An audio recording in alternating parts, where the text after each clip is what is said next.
Parasara online astro TV நேயர்கள் அனைவருக்கும் வணக்கம். பரமத்தி வேலுடன் சந்திரன் பேசுகிறேன். சனி பெயர்ச்சி ஒரு பலனை பற்றி இந்த நேயர்கள் ஒரு கேள்விக்காகவும், நமக்கு வாடிக்கையாளரோட கேள்விக்காகவும், நமக்கு நம்மளிடத்தில் ஜாதகம் பார்க்கக்கூடிய ஒரு வாடிக்கையாளர் கேள்விக்காகவும், அ அனைவரோட சந்தேகத்துக்கு ஒரு தீர்வாக இந்த பதில் உங்களுக்கு இருக்கும். இந்த வீடியோ உங்களுக்கு அனைவருக்கும் பிடித்திருக்கும்னு நினைக்கிறேன். அனைவரும் இத கடைசி வரைக்கும் பாருங்க.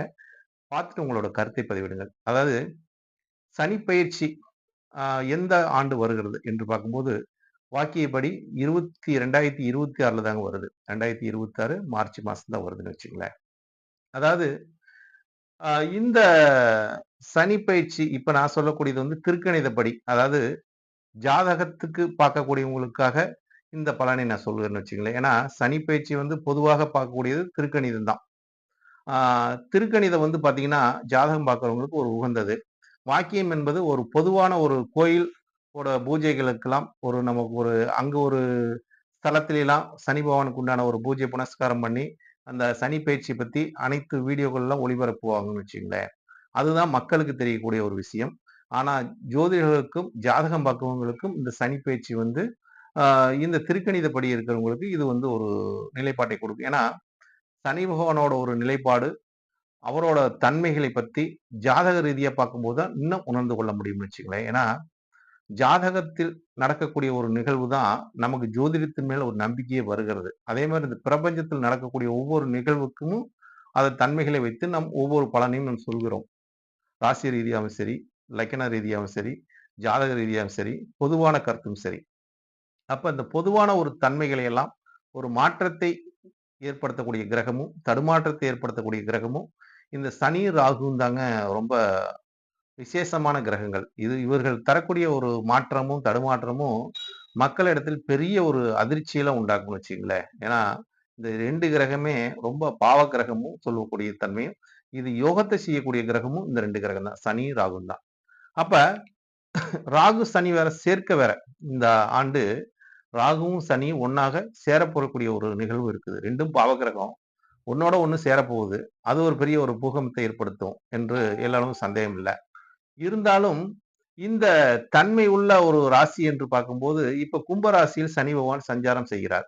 திருகணிதம்படி வாக்கியப்படி இல்லைங்க. திருக்கணிதப்படி அ சனி பகவான் வந்து கரெக்ட்டா 29/3/2025ல இப்ப அடுத்த ஆண்டு வந்து பயிற்சியாக போறாரு. இப்போ வந்து டிசம்பர் நடக்குது. இப்ப அடுத்தது வந்து அ 2025 பிறக்க போகுது. அதுல சனி பகவான் பயிற்சியாகுறார். திருக்கணிதப்படி தான் பயிற்சியாகுறார். அதனால இது திருக்கணிதம்போது வாசகர்களோட கேள்விக்கு பார்க்கும்போது, நமக்கு வாடிக்கையாளரோட கேட்கும்போது, ஜாதக ரீதியா அவங்களுக்கு எந்த மாரி ஒரு ப்ராப்ளத்தை குடுக்கும் அப்படின்னு பார்க்கும்போது, இப்பயே மீனராசிக்கு 7 சனி நடக்குது. அப்ப இந்த திருக்கணிதப்படி ஒரு பயிற்சியும் நடக்குது.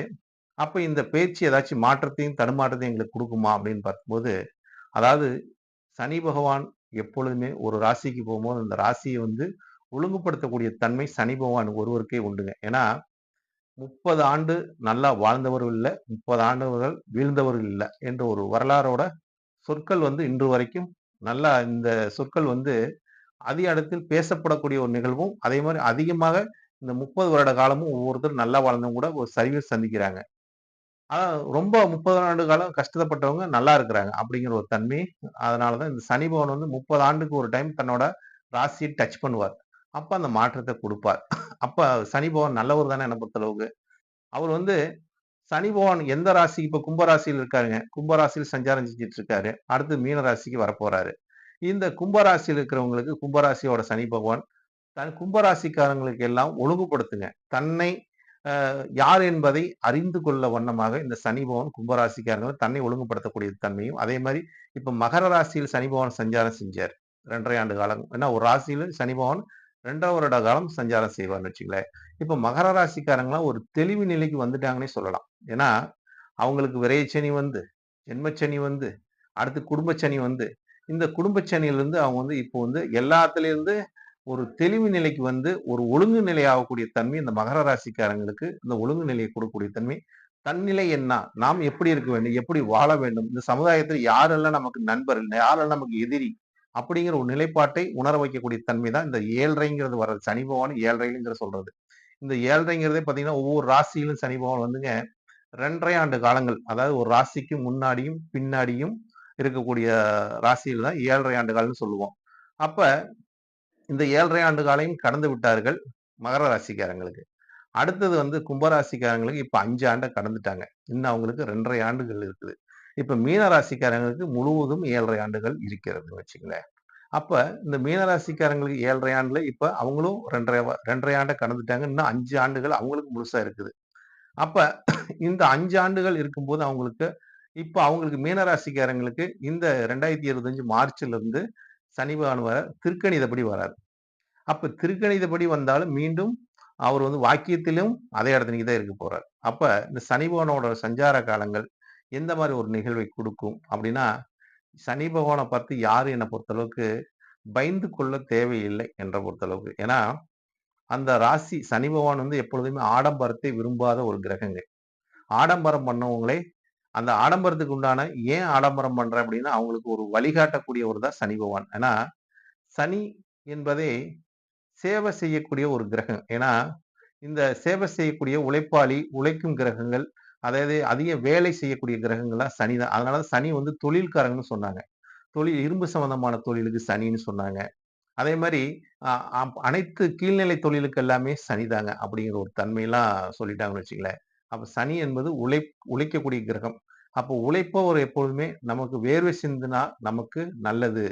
அப்ப வேர்வை சிந்தாம வரக்கூடிய பணம் சிறப்பில்ல.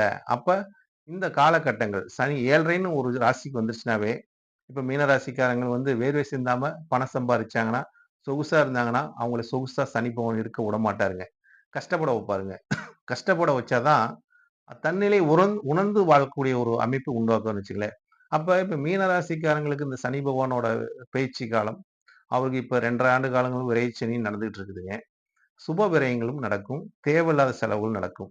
அப்ப பணத்த சேர்த்தி வைப்பதனால் நமக்கு வந்து அதனால நமக்கு வரக்கூடிய செலவுகள் அதிகமாக இருக்கும்னு வச்சுக்கங்களேன். அப்ப பணத்தை இந்த காலகட்டத்தில் எது எதுக்கு செலவு பண்ணணும், நமக்கு என்னென்ன தேவை இருக்குது, அதுக்கெல்லாம் செலவு பண்ணுவது உங்களுக்கு சிறப்பை தருங்க. ஆடம்பர செலவு பண்ணாம இருப்பது நல்லதுங்க என்ன பொறுத்தளவுக்கு.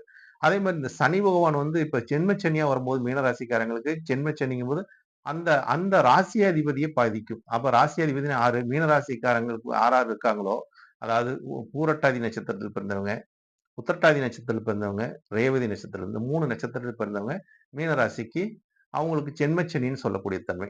இந்த ஜென்மச்சனிங்கிறது என்ன மாரி ஒரு நிலைப்பாட்ட குடுக்கும்? ஜென்மச்சனினாவே அந்த லக்னாதிபதி உடல் ரீதியாக பாதிக்குங்க. அப்ப அந்த ராசியில் வந்து சந்திரன் இருப்பாரு. சந்திரனோட சனி, சந்திரன் சேர்க்கை போம்போது, உடல் காரகன் சந்திரன். சனி வந்து ஆயுள் காரகன். அப்ப உடலுக்கு உண்டான ஒரு தோஷத்தை கொடுக்கக்கூடிய தன்மையும் சனி பகவான் ஏற்படுத்துவார். அப்ப உடல் ரீதியாக மந்தத்தன்மையை குடுப்பார். நமக்கு மந்தத்தன்மைய குடுச்சுதுன்னா, நம்ம என்ன பண்ணுவோம்? காலையில வாக்கிங் போனா கொஞ்சம் சுறுசுறுப்பா இருக்கலாம். அப்ப நம்ம உழைச்சா கொஞ்சம் சுறுசுறுப்பா இருக்கலாம். நம்ம வேலைகளை வந்து அதிகமா எடுத்துக்கணும். வேலைய எடுத்துக்க போம்போது நம்ம உடல் ரீதியாக அந்த வேர்வை வெளிய வரும்போது நமக்கு ஒரு சிறப்பை தரும்னு வச்சுக்கங்களேன். நம்ம வீட்லயே இருந்துகிட்டு இருந்தா, எதுவும் பண்ணாம இருந்துகிட்டு ஏசி ரூம்லயே இருந்துட்டு இருந்தோம்னு வச்சுக்கங்க. நமக்கு வந்து அவர் வந்து நோய குடுத்துருவாருங்க. உடல் ரீதியா பீடைய குடுத்து நம்மளை வந்து அ செயல்படாத அளவுக்கு தன்மைய உண்டாக்கிருவாருங்க. அதான் சனி பகவானோட வேலைங்க. அப்ப சனி பகவானுக்கு வந்து வெறுங்காலில நடக்கணுங்க. அதிகப்படி நம்ம வேலைய வந்து அதையும் செய்யணுங்க. உழைக்கும் தன்மைய எடுத்துக்கிட்டோமாவே சனி 7 1/2 ஒண்ணும் பண்ணாதுன்னு வச்சுக்கங்க. அப்ப உழைப்பாளிகளுக்கு எல்லாமே சனி பகவான் காவலன். அதாவது காவல்காரனே அவன் தான். சனி பகவான் தான். அப்ப உழைக்கிறவங்களுக்கு சனி பகவான் எந்த ஒரு தீங்கும் செய்வதில்லை. உழைக்காம ஒரு சாப்பிடுறவங்களுக்கு சனி பகவான் சிறப்பை அதாவது சிரமத்தையும் குடுத்துருவாரு. அவங்களுக்கு வந்து எல்லாத்தையும் குடுத்துடுறாருன்னு வச்சுக்கங்களேன். அப்ப ஜென்மச்சனியா இருக்கிறம்போது, இந்த 7 1/2யும் நடக்கும்போது, இவங்களுக்கு மீனராசிக்காரங்க அத்தனை பேருமே தங்கள் நிலையை உணர்ந்து ஒரு செயல்படக்கூடிய ஒரு காலகட்டமாக இந்த காலகட்டம் இருக்குங்க. அதனால சனி பகவான் இருந்துச்சுன்னா, உங்களையே ஒழுங்குபடுத்துவார். உங்களோட தேவையில்லாத செலவை, ஆ அதாவது ஆடம்பர செலவை ஆ குறைச்சுக் கொள்வது நல்லதுங்க. எது எதுக்கு செலவு பண்ணணும், அது அதுக்கு செலவு பண்ணுங்க. அதாவது உங்களுக்கு தேவை அதாவது மீனராசிக்காரங்க இந்த காலகட்டத்தில் அவங்களுக்கு நீங்க முன்னாடி செய்த ஏதாச்சும் எந்த தவறுகள் இருந்தாலும், அதுக்கு உண்டான அ பலாபலனை கொடுத்துருவார் சனி பகவான். சனி பகவான் வந்து நாம் தெரியாத ஒரு நிகழ்வுக்கெல்லாம், அ அந்த தவறுக்கெல்லாம் சனி பகவான் தண்டனை கொடுக்கக்கூடிய ஒரு கிரகம். அப்ப நம்ம யாருக்கும் தெரியாம ஒரு தப்பு செஞ்சாலும், அதுக்கு உண்டான பலாபலனை இந்த மீன ராசிக்காரங்களுக்கு இந்த காலகட்டத்தில் குடுத்துரும். அது எந்த மாரி ஒரு நிலைப்பாடுன்னு அவங்கவங்க தான் உணர முடியும். அந்தந்த ராசிக்காரங்க அவங்க தான் உணர முடியும்னு வச்சுக்க. யாருக்கு தீங்கு செஞ்சோம்? இதற்கு தான் நமக்கு இந்த பிரச்சனையா? அப்படிங்கிற மாரி அதாவது அந்த சனி பகவான் குடுத்துருவார்ன்னு வச்சுக்கங்களேன். அப்ப இந்த மீனராசிக்காரங்களுக்கு சனி பகவானோட ஒரு 7.5 நடக்கும்போது, சனி திசை நடக்கக்கூடாதுங்க. பொதுவா சனி திசை இவங்களுக்கு வராம இருப்பது நல்லது. அந்த காலகட்டத்தில நடந்ததுன்னா, பெரிய ஒரு துன்பத்தையும், துயரத்தையும் குடுத்து, அவங்கள முடக்கிருவார்ன்னு வச்சுக்கங்களேன். அடுத்து சந்திர திசையும் நடக்கக்கூடாதுங்க.